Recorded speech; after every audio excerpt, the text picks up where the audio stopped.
บายดีท่านผู้ชมลูน่าเนาะโจโจ้ มิวในรายการ ลอกินเจ้ามื้อนี้พวกเขา3คนก็มาอยู่ที่ห้านมาเดอร์เปิดเฮือเนาะซึ่งว่าเนาะห้านมาเดอร์เปิดเฮือก็เป็นอีกห้านนึงเนาะที่ว่ากำลังเป็นกระแสที่ว่าฮอตฮิตที่สุดในตอนนี้เนาะซึ่งว่าเขาจะเห็นได้ในโลกโซเชียลเนาะคือFacebook Instagram เนาะก็จะมีคนที่ว่าโพสต์รูปอาหารที่ว่ามาจากห้านนี้เนาะซึ่งว่าแต่ละรูปเป็นตาแซ่บสุด แม่แล้วน้องแม่เป็นตาแซ่บคือในแห้วบุก3คนนี้ต้องได้อ้องมาลองกินต้องได้อ้องมาพิสูจน์มาอาหารของคนแซ่บสะเครื่องใจแซ่บซ้ำได้เนาะเพราะว่าตอนนี้ก็คือที่มิวได้ว่ากระแสมาแห่ในโลกโซเชียลที่คนมากินแล้วอัพลงมาแชร์ยังมาอีกเขา3คนก็เลยพาทุกท่านมาในวันนี้นั่นเองเอาพัชั่นเพื่อว่าเป็นการเสียเวลาก็เข้าไปเลยบอกเพราะว่าหิวแล้วได้ดิท้องละแล้วเข้าไปเลยเนาะกันเลยนะพี่ตงป้า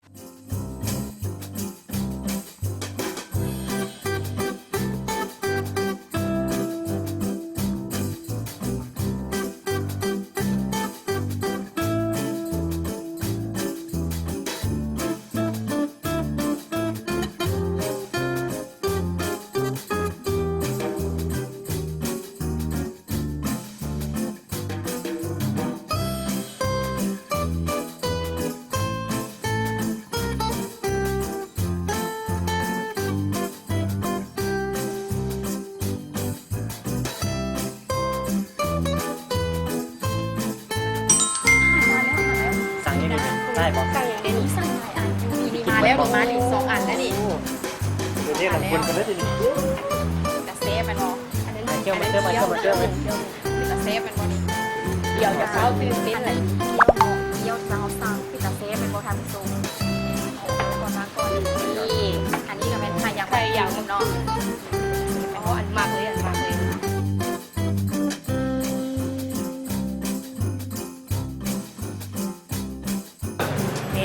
าหารมาแล้วเนาะแล้วนอกก็คือมาครบกันแล้วเนาะท่านผู้ชมอาหารก็บอกที่ได้สั่งไปเมื่อกี้นั่นเองเนาะเขาสกินมัดบนนี่ต้องมืดได้เนาะมาเซอร์ซีได้เปิดมาพอดีกันก่อนเนาะทีเดียวเลยเป็นตาแซ่บสุดๆเลยโจ้บึบอยู่เลยอันนี้เมนูซื้ออย่างนี้ตัวนี้อันนี้ก็คือเป็นเมนูที่ว่ามีไฟพุ่งแบบนี้ก็คือเป็นเกาเหล้าหม้อไฟนั้นงัวนั่นเองเนาะเป็นปฏิทินงัวแม่นแล้วเนาะถึงว่าซีอนฮอนแบบนี้เพิ่นก็มีที่ว่าเป็นน้ำเย็นๆสามารถพร้อมเสิร์ฟนะครับพร้อมให้ดื่มไปสดชื่นกันเลยเนาะและตามด้วยเป็นจานที่2ก็คือเป็นเกี๊ยวทอดไส้หมูนั่นเองและเป็นจานที่3ก็คือเป็นต้มไข่ไส้มะตูมเทียนเหนียวๆนั่นเองนะเบิ่งจะแซ่บแล้วก็ตามด้วยเป็นทีเด็ดกันเลยทีเด็ดของทานก็คือเฟิร์นเหือนั่นเองเนาะที่ว่าเป็นซีนประเภทซีนหมูเนี่ยเพราะว่าสร้างมาย้อนยังมาเพิ่มน้ำหนักในเนาะดูมันคุณอย่างมันเต็มทีเดียวเนาะเนาะนี่แล้วเนาะตั้งมาเลยก็คือเป็นจานสุดท้ายก็คือข้าวมันไก่หยอกอยู่หน้าเลยอันนี้นี่เจ้าของมาส่วนโตแล้วสั่งมาพิเศษเลยโอ้มาละเนาะสำหรับการตกแต่งห้องเฟิร์นเหนือห้องเฟิร์นนี้จะแตกต่างกันได้ล่าเนาะเพราะว่าเครื่องเทศนี่เพิ่นจะเน้นในใส่ถ้วยนี่กันเต็มทีเลยเนาะก็คือเป็นมีตับแดงเน้นๆแล้วก็มีเป็นซีนหมูที่ว่ากินแล้วประมาณ2-3 คำนี่พอดีอิ่มเนาะเอาท่านเฮาซิมกันเลยเนาะเอามิวสิขอซิมเมนูเฟิร์นนี่ก่อนจะเนาะเบิ่งตอนซีนหมูนี่นะเป็นตาเซฟเป็นบ่นี่เอาสิขอซิมก่อนเนาะ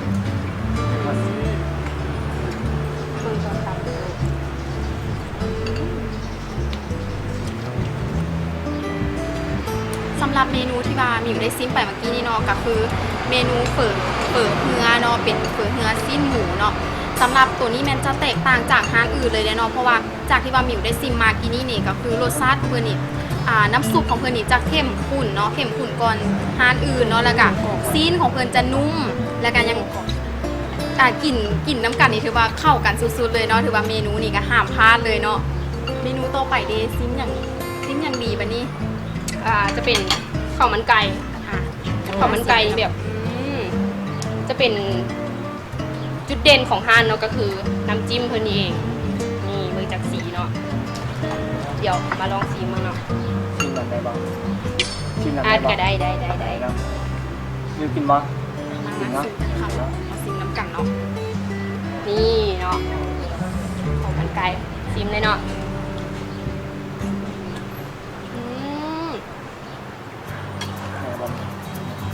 เป็นยังไง อุ้ยดูนะนะที่จัง แบบน้ำจิ้มของเพิ่นนี่เป็นสูตรเด็ดของห้างเลยเบิ่ง มันเนาะเดี๋ยวก็ จะ ชิม จะโบเผ็ดหลายเนาะส่วนตัวจะโบกินเผ็ดหลายพอดีเลยจำนี้พอดีเลย เดี๋ยวตัวข้อชิมน้ำจิ้มก่อนเอาว่าแมนความมีหน้าเลยบอกน้ำจิ้มก่อน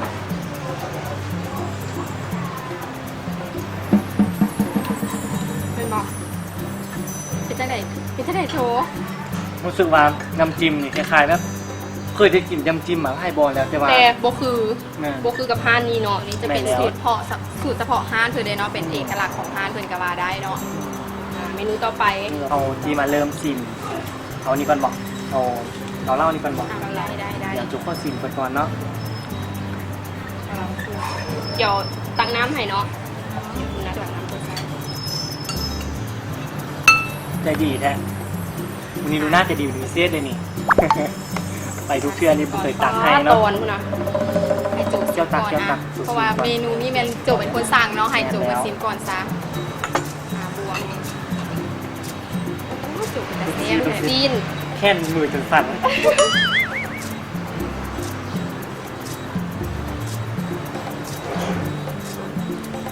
หนูเห็นและอย่างน แหม่เป็นจังไหนโจ ลูกชิ้นรู้สึกว่าแน่นไล่เนาะเพิ่นยินรู้สึกว่าการที่เพิ่นเน้นเรื่องน้ำซุปนี่จะเน้นเรื่องเครื่องเทศได้ที่สุดเพราะว่าได้กินนี่ก็หอมแล้วเวลาที่ว่าตักน้ำซุปเข้าไปป้าแล้วรู้สึกว่า ำไม่แล้วกิน มันจะบูได้ ก ละ ลิ่นหอม มันจะบูได้ที่มีความจางไปตัวเลยคือว่าเข้มข้นเลยลองชิมไหมลองชิมเบิ้งโบเซียคนโจ ลูน่า ชิม ลอ เบิ้ ง ง ซิมเบิ้งเป็นจังไหนลูน่าซื้อโจว้าวบ่นี่ แซ่บอีหลีเพราะว่าอันนี้ก็ยังบ่เคยกินคือกันเนาะครั้งแรก ส่วนหลายยูฮานเฟิร์นี่จะบ่มีได้เป็นเกาเหลา แม่น หม้ ละ อไฟใน แม่น นี้ ละ เนาะส่วนหลายก็จะเน้นเป็นเฟิร์แน่เนาะ ดูหน้าตัวให้ชิมลูกชิ้นซะลูกชิ้นจะแน่นเลยนะ ซีนแน่น เนื้อแน่นไล่ ใหญ่เลยเนาะ แน่นชิมเบิ้งโบเซีย เบิ่ง เห็นไหม อืม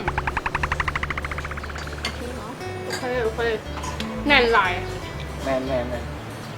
พอชิมมีคำหนึง อุ้ยโจขออยากกินเกี๊ยวเลยนะขอซิมเกี๊ยวเลยบอก ได้ อุ้ย ดูก่อน ยำหน่อย เดี๋ยวจุ่มน้ำมอให้ก่อนเดี๋ยวอย่าไปไกลๆให้เนาะ โอเค เป็นพงๆคือสิกรอบเนาะ กันให้กินวันนี้ที่กินเบิ้ลเลย ขอซิมอันหนึงก่อนจ้า ชิมเบิ้ง ซิมเกี๊ยวจิ้มเนาะซิมเบิ่งน้อยหนึง น้ำจิ้มแบบเหนียว แม่น อดบ่ไหวแล้วเด้อเอาฟันเด้อ เห็นหิว ข้อ แล้ว น้ำ แม่นจากที่ว่าซิมไปกี้นี้นี่ก็คือแผ่นเกี๊ยวเพิ่นจะกรอบเนาะกรอบแล้วเนื้อหมูทางในจะนุ่มเป็นคล้ายๆว่าเป็นกรอบนอกนุ่มในเนาะกับน้ำจิ้มที่ว่าบ่ส้มหลายแล้วก็บ่หวานหลายเป็นรสชาติที่ว่ากำลังพอดีเนาะกินใส่กันเป็นอาหารว่างที่ว่าสุดๆเลยเนาะมาแล้วต้องได้ลองเมนูนี้นี่เป็นทางห้าเพิ่นเคลมมาไว้เลยได้เนาะว่าเป็นเมนูที่ว่ามาแล้วต้องได้สั่งเนาะ รู้สึกว่า แป้ง เป็น กับ จังได๋โจ้ ก้นหนาบ่บางเลยเนาะพอดีเลยแป้งนี่กรอบพอดีเลย ก็คือนี่เป็นต้มไทยยางมะตูมนี่นั่นเองเนาะ มาสุดซิมน้ำกันเลยซิมพร้อมกันเลย รู้สึกว่าตื่นเต้นกินไล่แนวโพดเลยซับส้มเหมือนไล่แนวโพด อั เนาะ นนี้มีแบบเสียบ ปกตินี่แบบหมัก นี่เนาะโอ้กลิ่นบ่ได้ที่เป็นคำนี่ แบงเนาะแบ แบ่ ง งเนาะ เจียวใส่น้อยหนึงเนาะ โอ้เบิ่ง ปาดถูกอันละเด้ มีออมปะ อันนี้ก็ได้ ต้มสิว่าจังได๋แบบมันพอดีเลยไข่มัน สายอีแมนเทโบเดี๋ยวลองเบิ่งก่อนบ่เสือ มีลองชิมซะ ลองก่อนหน่อยหนึง ปาดพุ่นน่ะโจ้บ่เอาบ่ ตัวนี้ข้อผ่านซะเนาะ เดี๋ยวซีเบิ่งนี่ ตัวนี้กินนี่ก็รู้สึกว่าเคยมากคือกันเนาะถ้าอย่างมักตูมนี่แต่ว่าต้มจังไดก็บ่เป็นจังซี่เว้ย ไปเฮ็ดที่บ้านนี่บ่เป็น สงสัยตัวนี้จะเป็นสูตรลับของห้านเพิ่นอีกได้อนี่เนาะ ต้อง แบบ แบบกะนาทีต้องกะต้มให้ ต้องแบบต้องเสียนน้อยหนึงได้เนาะถึงจะต้มได้แบบนี้เพราะว่าไข่นี่มันจะแบบมันจะบ่แหลวหลายเนาะแล้วก็จะบ่นิ่มอย่างจนเกินไปเนาะมันพอดีเลยกำลังพอดีกินกับเจลเนาะเป็นอาหารว่างอีกอันหนึงในนี่ที่ว่าแนะนำนี่สำหรับเมนูที่ว่าเป็นเมนูแนะนำของทางห้านเนาะก็แม่นเมื่อลงแล้วเนาะมี5-6 เมนูนี้เนาะ ที่เป็นประเภทอาหารเนาะ แม่นแล้ว ตามมาด้วยก็คือเป็นประเภทเครื่อง เป็น ดื่ม เครื่องดื่มเนาะบัดนี้ อยู่ที่น้ำ ซานาโจนี่ก็คือเป็นกาแฟบูฮานั่นเองเนาะฟังชื่อกัน เขา ฟัง กับ ชื่อ ซื้อห้านเลย แม่แล้วทางที่ก็เป็นมาเดอร์เฟิร์เหนือบูฮานนั่นเองเนาะเดี๋ยวเพราะว่าตามที่มันได้กระซิบที่มาว่าเมื่อกี้เนาะว่าทางเป็นกาแฟเพื่อนนี้จะใช้สูตรทางฮานเพื่อนเลยเนาะที่จะบอลอกแบบที่จะบอเอาจากฮานอื่นมาเฮ็ดเพื่อนจะคิดสูตรของเพื่อนเองเนาะแต่เช่นนั้นเดี๋ยวจะเข้าสิ่งกันเลยบ้าง เอาซิมเลยจูเป็นจังได รู้สึกว่าจะจงใหญ่กว่าหมูเนาะ แป๊บนึง โอ้ต้องซิมแบบไม่ได้หว่า เอาเป็นจังไดจูรสชาติ รู้สึกว่ารสชาติของกาแฟนี่คล้ายๆแบบเข้มข้นดีเนาะที่จะบอที่แบบได้กินฮานอื่นแล้วที่ว่ามันจะแตกต่างจากที่ว่าเบาออกบ่ได้เลยว่ามันได้พอกินปะ นี่สำหรับ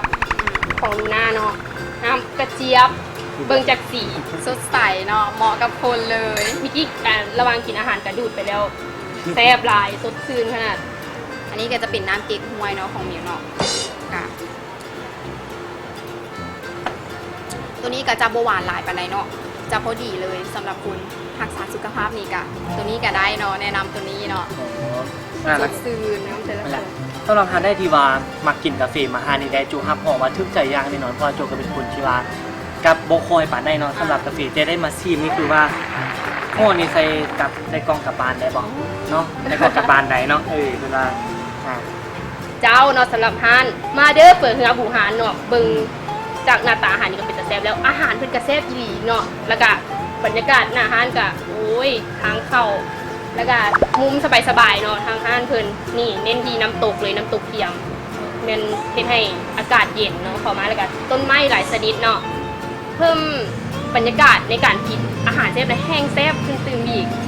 แต่ยังบ่พอเนาะตัวนี้จะเป็นเซตพิเศษของทางห้างเนาะก็คือเอาสั่งหนึ่งแต่ได้มา3ก็คือจะสั่งหนึ่งนะแต่ว่าได้มา3ในราคาที่สุดคุ้มได้ทานผู้ชม 15,000 กีบเท่านั้นเนาะมาก็อย่าลืมสั่งเนาะตัวนี้นี่คุ้มสุดๆเลยบอกเลยว่ามาแล้วต้องได้สั่ง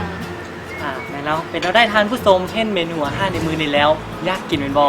ถ้าอยากกินก็สามารถมาได้ที่ทานมาเดอร์เฟิร์นเฮือเป็นอาหารชีวาให้คุณค่าทางด้านอาหารแซ่บๆแบบนี้นั่นเองเนาะตั้งอยู่ที่บ้านพลทันข้างอ่างน้ำพลทันนั่นเองเนาะขี่มาแล้วจะเห็นเป็นเฮือนที่ว่าที่แดงเป็นเฮือนบูฮานเลี้ยวเข้ามากับรถเพราะว่าเบื้องทางในห้างเพิ่นจะแตกต่างเห็นแล้วจะเป็นจุดเด่นก็คือ เป็นแล้ว เป็นสีที่ว่าทางดำทางแดงทางมีบรรยากาศเป็นต้นไม้หลากหลายกันเลยเนาะ สไตล์ภูเขา เราไปแล้วเนาะแล้วทานได้ที่ว่าอย่างบ่มาฮอดมาเทิงฮานเพิ่นที่ว่าอยากกินเนาะก็สามารถโทรสั่งได้เพิ่นจะส่งเทิงทีเลยนั่นเอง และเบอร์โทรจะขึ้นอยู่หน้าจอนี้นั่นเองเนาะเบิ่งกันเลยโทรสั่งไปเลยเพิ่นส่งเทิงทีเพิ่นใจดีแบบนี้เลยเนาะสำหรับทานมาเดินสุดเหนือของพวกเรา สามารถติดตามพวกเฮาได้เนาะว่าพวกเฮานี่จะพาท่านไปเลาะกินอย่างเลาะกินอยู่ใสหรือว่าสำหรับห้านใดที่ว่าอย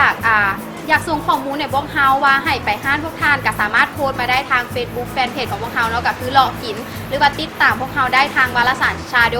หรือว่า YouTube เนาะซึ่งว่าตอนนี้เวลาของพวกเฮานี่ก็มืดลงแล้วเนาะก็ต้องได้ขอลาไปก่อนเนาะสบายดี บ๊ายบายกิน ต่อ